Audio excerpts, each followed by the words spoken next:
Hello once again and welcome back. This is part number 21 of this building series, and we are resuming operations today where we left off at the end of the last rather lengthy episode.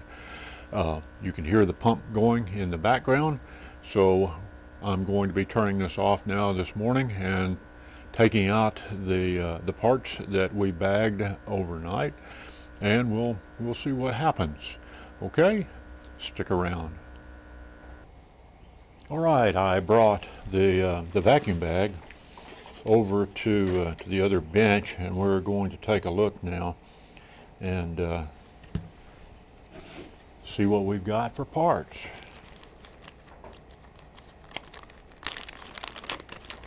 Bag comes open. There's the breather, open that. There's the visqueen liner, open that. Okay.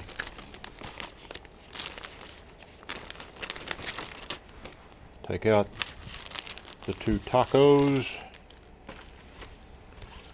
Set the bag aside. Now, you'll recall that I said when we put these things in these tacos with the extra visqueen plastic around it, that I said that when pressure is put on this, the epoxy that's in here will actually squeeze out into the sides. That's one of the things that makes the parts lighter, is it gets rid of all that excess epoxy. Now I'm going to pull this up close to the camera, and I hope you can see it, because you'll see exactly what I mean by the excess ending up out here away from your part. All right, hopefully you can see this. Here's the part, there's the release paper taco, but hopefully I'll turn this where maybe you can see it. There's epoxy that's out here about, anywhere from a ½ inch to a little bit more, that has squeezed out into this plastic. That's the purpose for having the extra plastic shell. It gives this epoxy someplace to go so that it doesn't end up inside your bag. The part then is lighter because this epoxy is not on the part, it's been forced out into the visqueen liner, therefore reducing the weight of the part. This is all a good thing. All right, so that happened exactly as predicted, and right now we're just going to take this apart. This visqueen is not reused. It's done its duty now, and away it goes.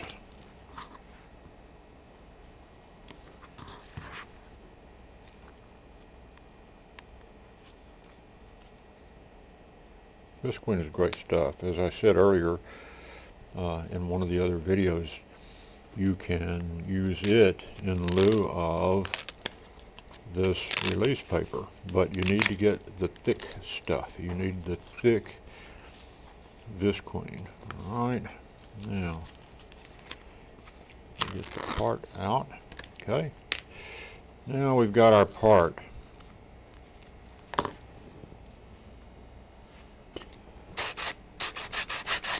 Had a few, there we go, and this will sand down better in a moment. There were a few stray, and they're still there, a few stray strands of glass, but here's our part. All right, now you can see once again there's this flashing all the way around it that's going to have to be trimmed off, but this is our part. It's dead flat. If I hold it here in the light, hopefully I can get a good reflective surface going. You can see that it's flat, it's smooth, it's ready to paint. That's a good part. I'll trim the excess flashing off of that. Let's take a look, make sure that we've got two good parts. I'll be amazed if this one's not good.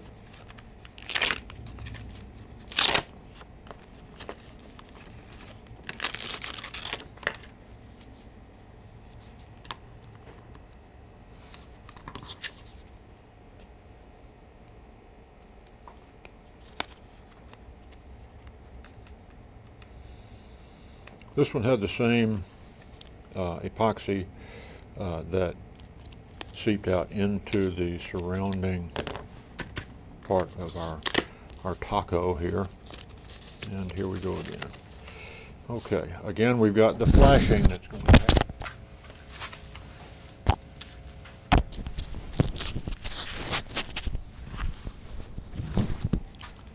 Sorry for that, my lavalier microphone just fell off on the floor. Now we've got the flashing around it that's going to have to be trimmed off, but that's nothing. And then these edges are trimmed and sanded, and this part is done. And once again, you can see it gives a perfectly smooth part. Here's the other surface, perfectly smooth and ready for painting as soon as it's just been, I usually wipe these surfaces down with a little denatured alcohol after sanding, but we'll trim this off and we'll have a final part. And once I do that, I'll show you the result, and they're flat too because we put them in the bag and weighted them down nice and flat. So I'll get these trimmed and set up for the next bagging episode, or the bagging portion of this video, which will entail bagging the rudder and the horizontal stabilizer, vertical stabilizer. There's no rudder on this model. So we'll do the vertical and horizontal stabs next. Okay? Stand by. Now I'm prepping the taco for the vertical stabilizer, and although I said when we did the little tiny elevators that all of them were going to be exactly like that, that wasn't quite true. There are some differences as we go along, and you're going to see a couple of them here, but they just build on what we have already done.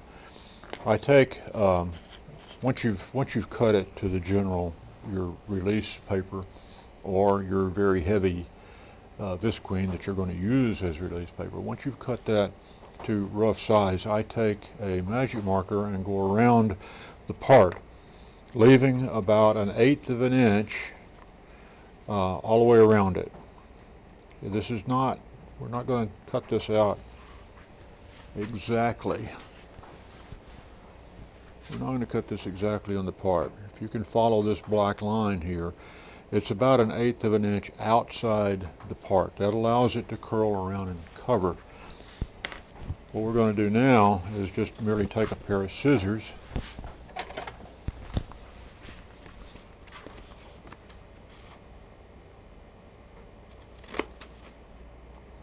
and we're going to cut the taco out to match the curvature of the part, or actually match the perimeter, I guess you should say, of the part.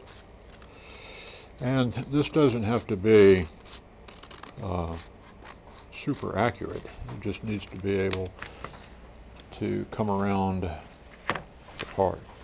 Now, when we put the fabric down and put our part in the taco and close it up, okay, it will be enclosed in there with just a small amount of the release paper surrounding it, just enough so that it can compress down and close these edges.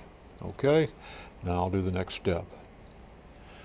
Now I'm prepping the taco for the horizontal stab, and this time I'm drawing the outline, the oversized outline. It's oversized by about 1/8 of an inch or a little more on the inside, because this one is going to be done a little bit differently than this one that had a much simpler profile. This one has got a more complex shape, so I drew the lines on the inside. I'm going to cut this out and show you how it looks now. After you cut out the release papers for the horizontal stabilizer, you'll see that it's still got some of this black Sharpie ink on the inside here, and because this is on the other is on the outside, this is on the inside, and it will show up on your part if you don't get it off. But a little bit of denatured alcohol and it wipes right off.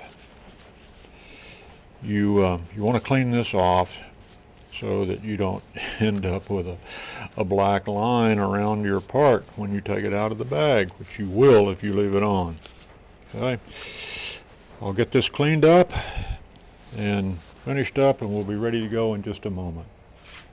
Now at this point I got my scrap glass out once more, and I've cut 3 strips.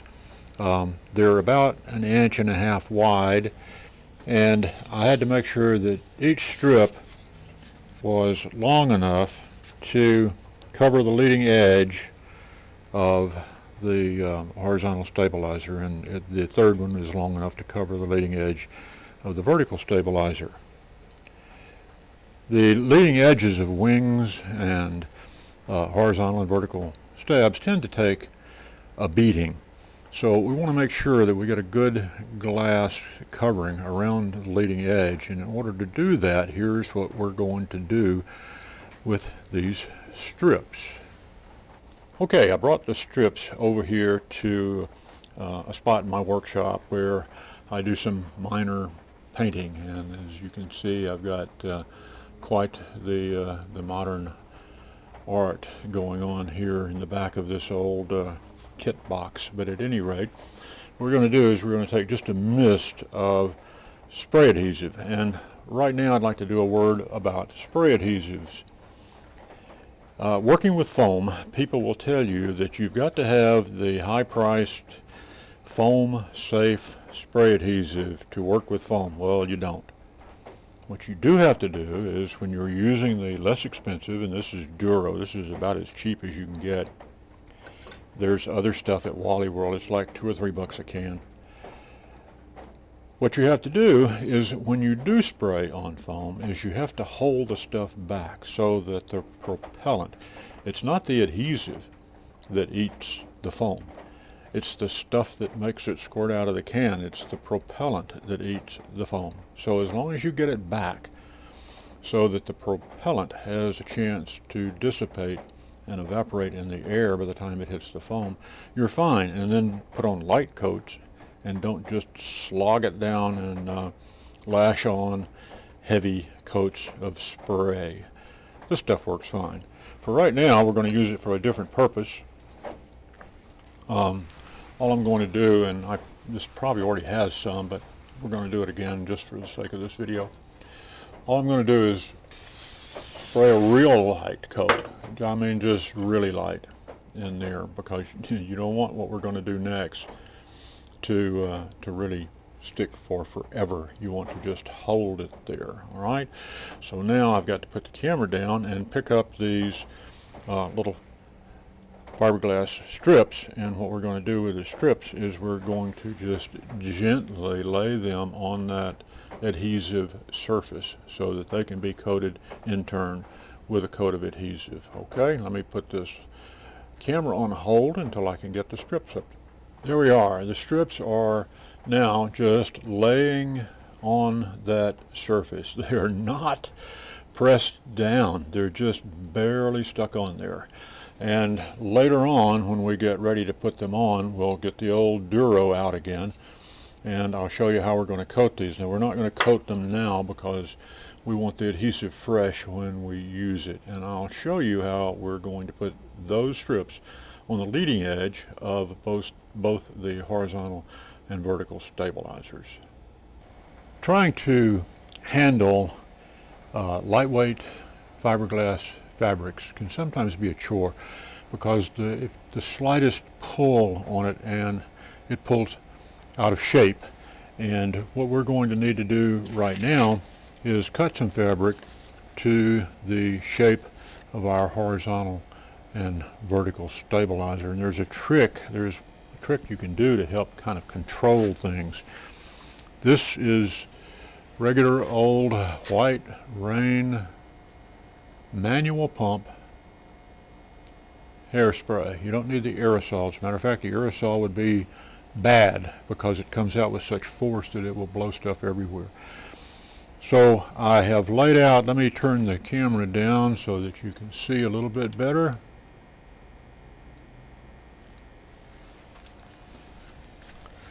Okay, I've put down some glass cloth here, and this is another place where the drafting brush comes in handy. It gets it nice and flat for you. And you'll notice there's no plastic down because this stuff comes off with just water. I do an alcohol wipe and it comes right off, so you don't have to really worry about it. But what we're going to do is spritz, make sure it's coming out right, spritz some of this hairspray, about like that.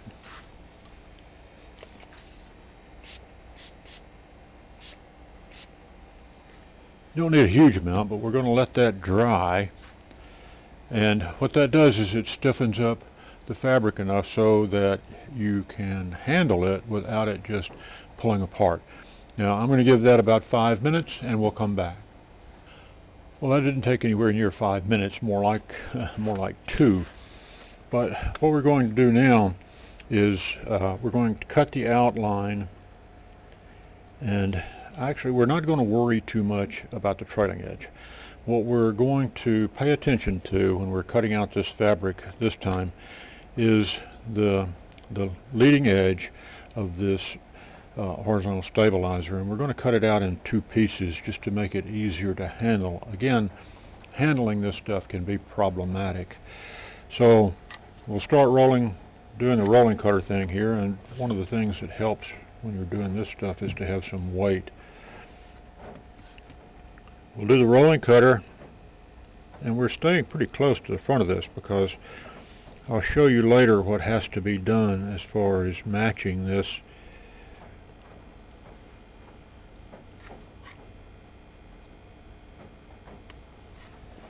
to the other leading edge treatment that we're about to do. Now, I hope I'm not blocking the camera, but I cannot move the cloth at this point.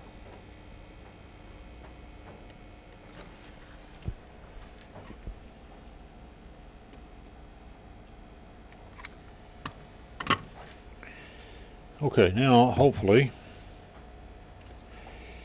we will have a piece of cloth that has the hairspray on it, so it's firm enough now to handle. You can see it even looks a little bit firmer, but this makes controlling fiberglass ever so much easier. Now I'm going to get these threads off the back, because loose threads are a real pain. They get into everything. Alright, now you'll see we've got a piece of cloth that's stiff enough to handle and yet not just loaded up with hairspray. And now we're going to do the same thing over here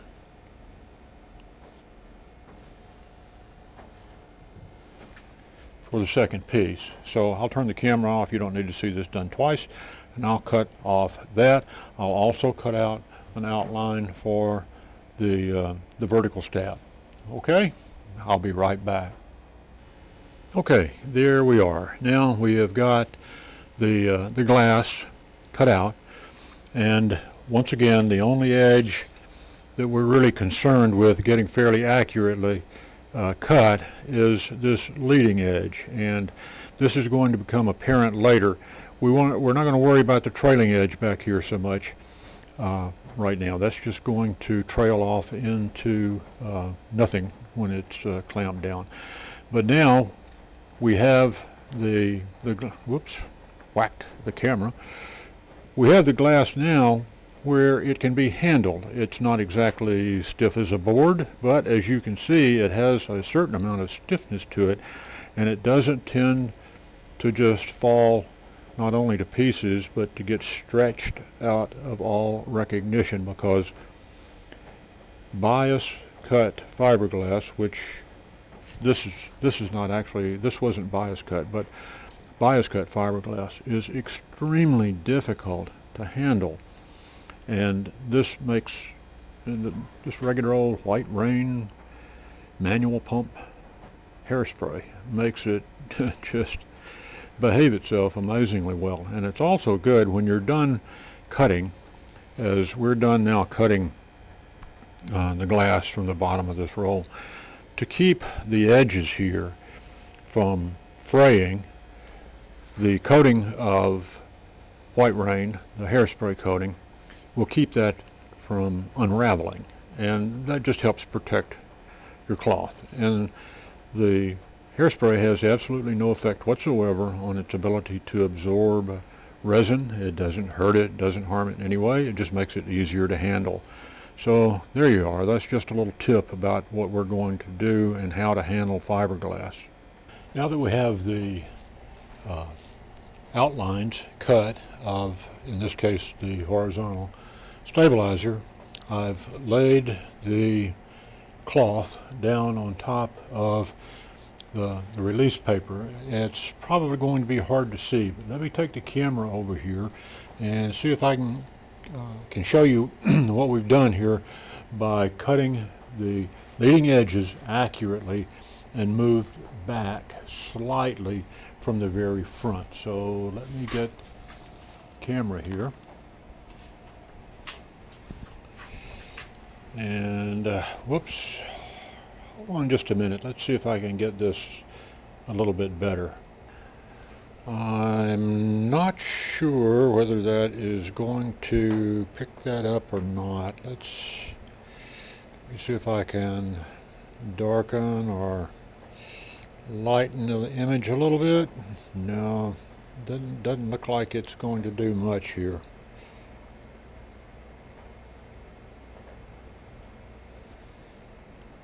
There we go. Maybe that'll get it. I think that you can see it on this back one, perhaps easier than the front. But if you'll look here, the fiberglass is actually back from this edge, about 1/4 of an inch, 1/8 of an inch or 1/4 of an inch, just so that it's pulled back. You don't want it on the edge. Maybe it's easier to see over here. I don't know. But at any rate, the glass that's on here now is moved back from the edge about 1/4 of an inch, 1/8 to 1/4 of an inch. All right? And I'll show you now next why that's important. All right, I've mixed up another batch of epoxy, so we're going to put epoxy on the glass, and then we'll take a look at what we do with the leading edge of the horizontal stab. I'm going to lower this camera a bit and move it in, probably where you can get a little bit better view.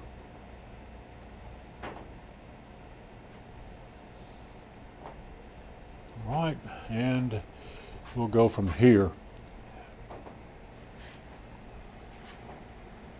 The glass is a lot more stable since it has a little bit of the white rain hairspray, but still we want to get it stuck down so that it doesn't move from where we have it in position. Now, I mixed up, this is probably more epoxy than we're going to need here, and after getting it on here and stabilized, I'm going to pour most of it in here. I'll leave a little bit. Now we're going to take the old world famous pool noodle. All right.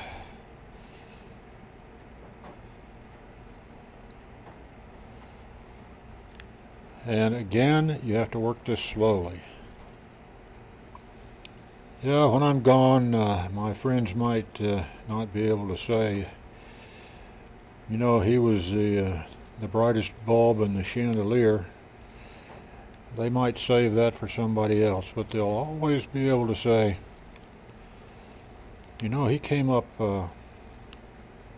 with the pool noodle epoxy roller. So the old boy couldn't have been all bad. Now, this is getting stuck down really well, and that's exactly what we want. This is not going to roll or run or haul off anywhere and do anything silly. Now we've got to do the same thing for the part back here, and you don't want to go fast at this because even with the hairspray on it, you can pick this up if you get too carried away. And we'll just roll this out. Now I need to move these weights that were helping me. I'm working in front of a pretty strong air conditioner.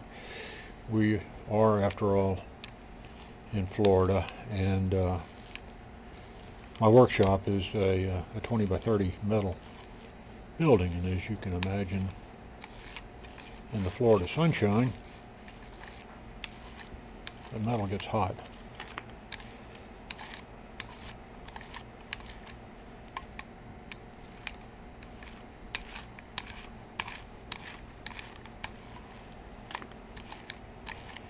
Now, one thing with a pool noodle roller, and it's not a bad thing, you do have to roll this stuff out quite a lot. More than with a regular nap roller, because a regular nap roller just sloshes the stuff on.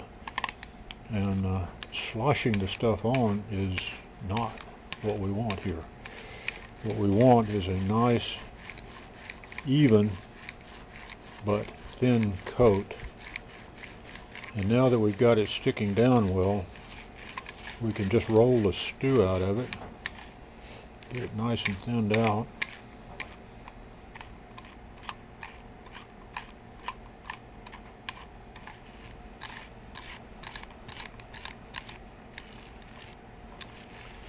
Now we're going to start rolling out this one.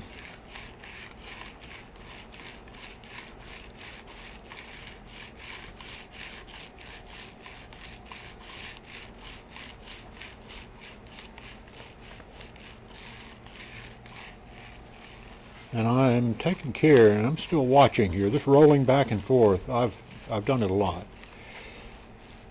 But until you get used to exactly how this cloth feels as it becomes saturated, you need to be careful with this rolling back and forth bit, because what happens is you'll get out here to the edge, you'll get a roller, especially if it's not my world famous pool noodle roller. You'll get a roller out here.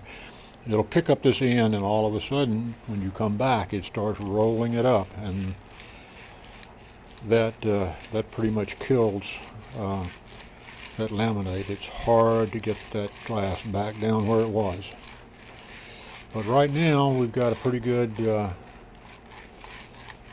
coating on this, and you can't roll it too much. I mean, you can sit here and roll it till doomsday, except for the fact that it's going to eventually start getting hard on you.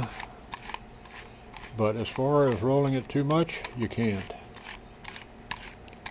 This will pick up and put down just the right amount of epoxy. It's just pretty amazing what a good old pool noodle will do for you.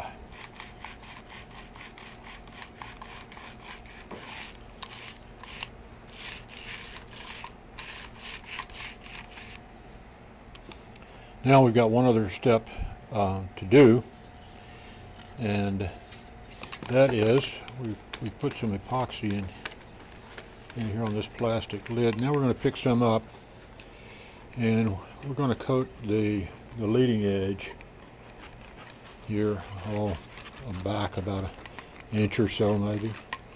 And the idea is not to just get it loaded up with epoxy, but get enough on there so that when we lay those strips down that we're about to lay down on this leading edge, we can stick them down. Now we'll get over here and do the same thing on this side. Again, we're just, if you were here standing beside me looking at this foam, you would see that it's just taking on a glistening look. It's not loaded down, it's just wet. You can tell it's wet, but it's not just floating in epoxy. And by the way, mentioning the word floating, people don't realize it, but when you lay down a layer of epoxy and glass, glass will float in the epoxy. So unless you get it down good, it's actually not going to be down in contact with the surface you're trying to glass, especially if you're not using a process like vacuum bagging. We're going to have to be very careful when we glass the fuselage because it's not going to be bagged. Okay, now I've got, again, let me turn this a bit. Maybe the light will play off of it enough for you to see that nice wet edge. It's just a glistening edge. Okay, and right now I'm going to go over, and we're going, let me put this down for just a minute somewhere. Let's go over right quick and take a look at what's coming up. I don't want to handle I don't want to handle my camera with an epoxy coated glove. That would not, that would be stupid, but I've done things like that before. Okay, fresh gloves so that we don't glue up the camera. All right, I'm going to turn this off and we'll retire over to where I have those strips hanging in the spray booth. Now I've taken one of the strips out because it's going to be on the rudder and I don't want to get adhesive on it yet. This adhesive works better when it's fresh. So now let me get it going through this nozzle. Whoops. Oops, I got the wrong nozzle in. Alright, I brought the strips back over here. They are not the easiest things in the world to handle, especially wearing nitrile gloves. These were cut on a bias, and bias cut fabric tends to stretch. That's what we want because we're going to put it around this leading edge. Now let's see if I can actually do that in this miniature hurricane that we have going from the air conditioner.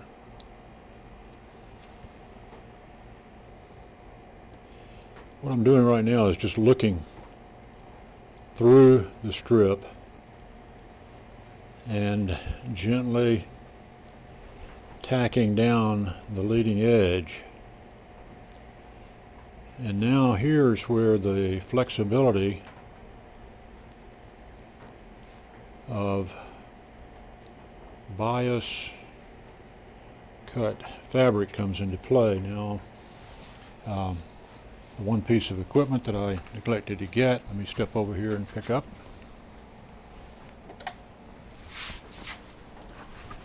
A pair of scissors. We're going to make a couple of relief cuts in the glass. We're going to take off excess.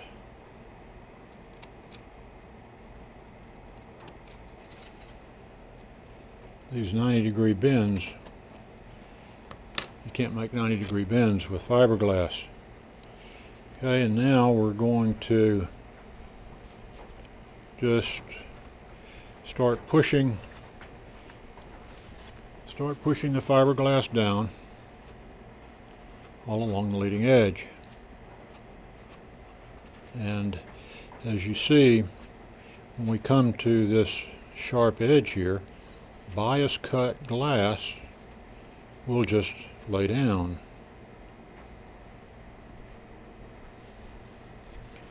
You can see here there's no wrinkles. This bias cut fiberglass just laid down nice and neatly for us. And what we'll do is once again get in here and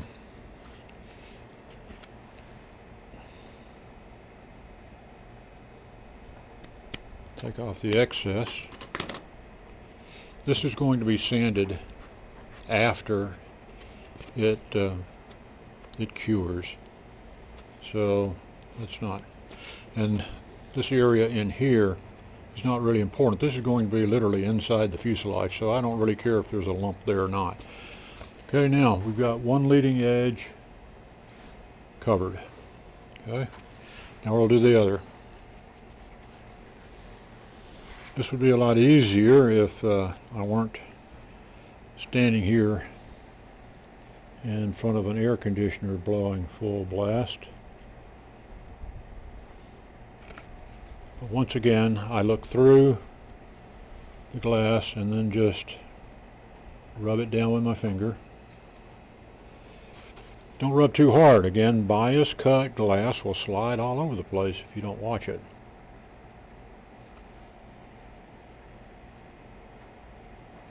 Now, I'm going to get rid of this long piece.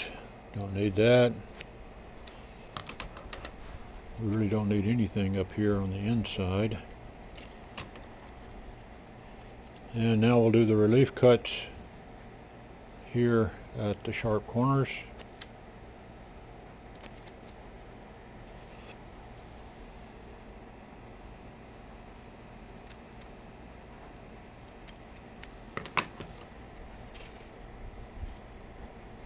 And just push this stuff down. And once more, here we go along the edge where we've just put just enough of the epoxy on the edge to make it glisten a bit.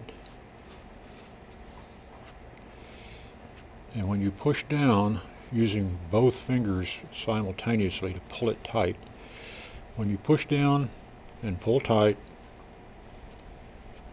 the stuff conforms to just about any curve you would like, and there is absolutely no wrinkle there. Flat as the proverbial flounder, which we catch a lot of here in Florida, by the way. They're delicious. Mayport, fishing out in Mayport, famous for them. And now once again, this will be sanded off later if it's not pulled down this will be sanded off later if it's not pulled down in the bag. I'm not really concerned about that, although I can probably get it off. There we go. Now we've got the leading edges covered, and now also you can see why we want the glass here to stop back from the leading edge. We want it to fall on top of this strip that we've just put in there, but that's all. We do not want it to do anything else. We want it to fall on top, and that's exactly what it's about to do. Okay, now if we put this down right here, I'll tell you what I'm going to have to do. I cut this apart because I made the taco. Now I cut the taco apart right there because I'm going to lift this and put it on. I did not leave enough room when I taped that, but because of the fact that our glass is sticking now,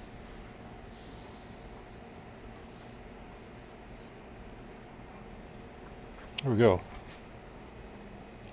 Now I'm going to do a couple more relief cuts right here in these corners. Just take a quick relief cut there and a relief cut there. The rest doesn't matter because it's all going to be sucked down, but you got to have it so that it can suck down evenly. Now we don't have these edges taped, and that's really no big deal at this point. I would have preferred to stop here and tape them, and we can still do that. Let's see. Yeah, I think we can. Okay.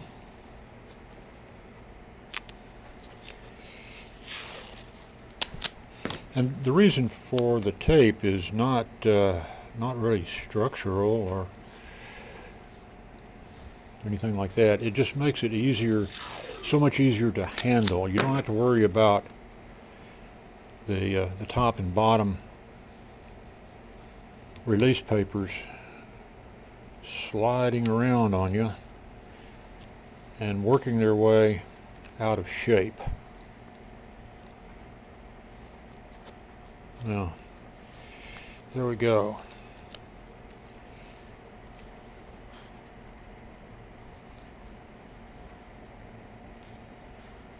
Now we're ready to put this, another piece of visqueen, just like we did before. I've got another piece of visqueen over here that I'm about to slide over this front and back. Again, we'll cut the visqueen where it's about an inch or maybe a little more away from the edge of all of this. Then we'll put it in the bag along with the vertical stabilizer. There's hardly any point of you watching me do all of that. So what I'm going to do now is I'm going to trim this and get rid of this and get ready to do the vertical stabilizer. Okay? I'll be right back when we get these in the bag. Okay, I'm back. I had to trim a little bit of the visqueen off. I'm going to turn the camera down now so that you can see the process.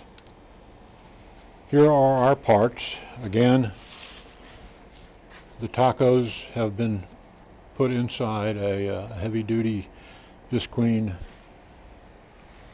sandwich. Same thing goes for the horizontal stabilizer. Now, what I had to go get a moment ago was a knife because I'm going to have to relieve these sharp corners. It does not like to pull down in a 90-degree corner like that. So I'll make a slice out of that corner this way, and hopefully that won't allow too much epoxy to seep into the bag. I'm not going to make the slice all the way up to the corner. I just made it that far. I don't know if you can see that on there, but that's how far toward the corner that I came with that slice. Now, here's the breather, and inside the breather, of course, there's 2 sheets of visqueen plastic. So what we're going to do now is we're going to put the parts in here.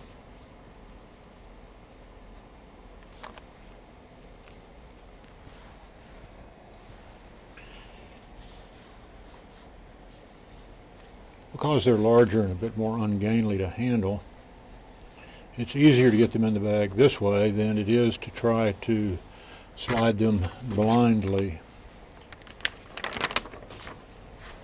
in with everything already in the bag. So I'm using a bit larger bag this time. It always helps to have different sizes. This has got one of my old wooden bag attachments on it. Doesn't matter. Works like a champ.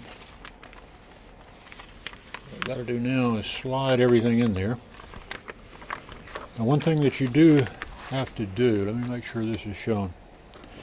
You have to make sure that your bag attachment, of course, is sitting right over a piece of breather. If it were out here where it's just plain plastic, it would suck the plastic up to the bottom of it, and it wouldn't suck out any air. The plastic would clog it up. But this, let me get this going here. Now, I'll seal up this bag and get it ready, and then we'll turn on the vacuum. All right, the parts are in the bag. The vacuum is being pulled right now. It's up to about 5.5 pounds as usual. This was a little bit bigger bag. It took just a little bit longer for it to pull down, but if I turn this, you can see the outline of the parts inside.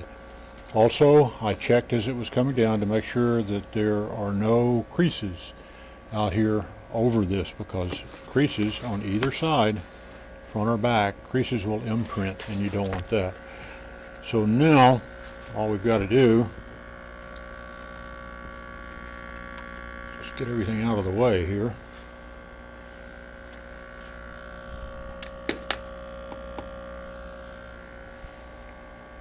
Now all we've got to do is put the flat board on top